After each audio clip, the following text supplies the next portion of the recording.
자, 35번이고요. 쭉 그림을 설명합니다. 그리고 나서 B에 작용하는 중력의 크기가 P에서가 R에서의 9배래요. 그러면 중력은 거리 제곱에 반비례하잖아요.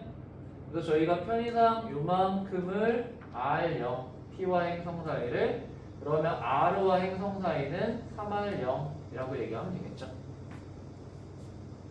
자, 그 다음에 A는 1인가요? 그렇죠? 1이네요.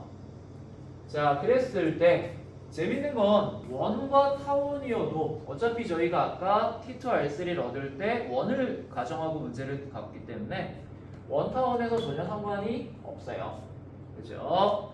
그러면 지금 보시면 P에서 Q까지 가는데 걸리는 시간이 T다 라고 얘기를 했고요. 공전 주기는 6T다 라고 얘기를 했어요. 자, 기억을 먼저 구하는 게 귀찮으니까 니은을 먼저 볼게요.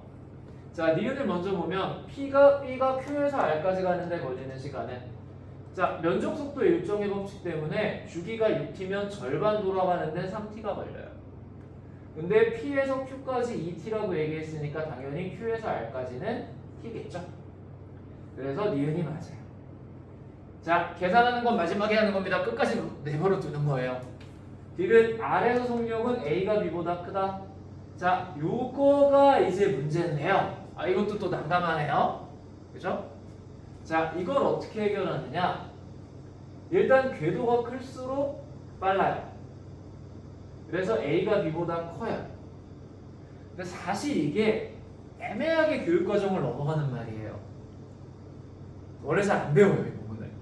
그럼 어떻게 해결하는 게 좋을까 제가 이제 고민을 좀 해봤었는데, 자, R에서 A와 B의 가속도의 크기는 같죠. 그렇죠? 그러면 A와 B의 가속도를 이만큼이라고 해볼게요. 둘 다. 이만큼. 자, 그런데 A는 이렇게 가죠. 모양이 이렇게. 그리고 B는 이렇게 가죠. 그러면 속도의 변화의 방향이 B가 A보다 큰 거잖아요. 근데 가속도는 둘이 똑같아요. 그러면 당연히 속력은 A가 B보다 느렸어야 가능하겠죠. 그렇죠? A가 B보다 속력이 작아야 같은 힘에 의해 더 많이 꺾일 거 아니에요, 방향이. 그래서 이렇게 바라봐 주시면 납득이 쉬워요. 되셨어요? 이게 B인 거죠. 쏘리. 그러니까 B니까 속력은 B가 A보다 작으니까 가속도의 영향을 더 많이 받아서 안쪽으로 확 꺾였다. 이렇게 이해를 하시면 좋을 것 같아요. 여기는 구심력을 쓸 수 없는 상황이기 때문에 좀 애매해요. 만약에 구심력이 중력이다라고 해버리면 둘이 똑같이 나와요. 과정이. 그래서 그거는 말이 안 돼요. 아셨어요? 어차피 R분의 GM임이고 R분의 MV 제곱이잖아요. 그럼 R이 똑같기 때문에 V가 같아요. 그렇게 접근하는 게 아니라 이렇게 접근을 하셔야 되고요. 그래서 일반적으로 그냥 기억하기 편한 건 궤도가 클수록 속력이 빠르다 라고 이해하시면 좀 더 편해요. 그래서 R에서의 속력은 A가 B보다 크다. 자, 마지막 공전주기에 대한 문제고요.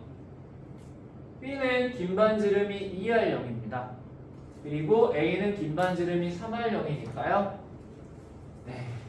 그러면 6t의 제곱 대 t-의 제곱이 2r0의 세제곱 대 그 다음에 3r0의 세제곱이 되어야 하는 거죠.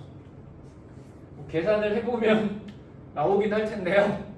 그래서 t-의 제곱은 결국은 6으로, 그러니까 이렇게 곱하니까 36으로 나눈 다음에, 그죠?